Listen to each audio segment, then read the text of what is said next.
I'm going to show you how I shuck an oyster, just in case you guys may not know. Here, come on in. So, this is key. It doesn't have to be a Wellfleet Signature Series oyster knife, no, but these are awesome. The key is it has to be really sturdy with a nice tip, right? A clam knife is different. Clam knives are rounder, so you really need a super stiff. Don't try it with a screwdriver, try it with another knife. Another knife, you're just gonna break the tip. The key is actually the left hand, just like with slicing. You gotta protect your left hand, because if you miss, you're gonna be visiting a hospital, which is no good. So you gotta have some type of, something that is, this is partially moist, because I want it so that it doesn't slip around, right? This is so key, guys.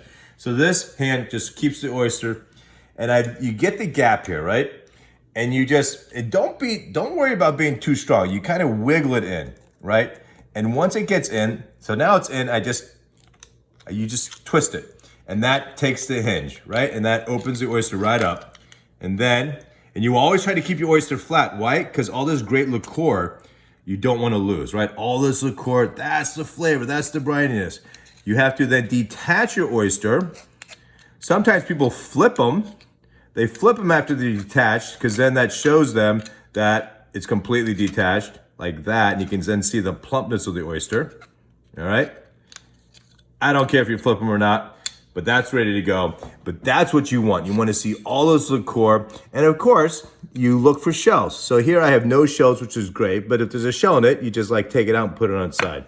Now this is how I eat an oyster. That's the easiest part. Go get some Wellfleets, start shucking.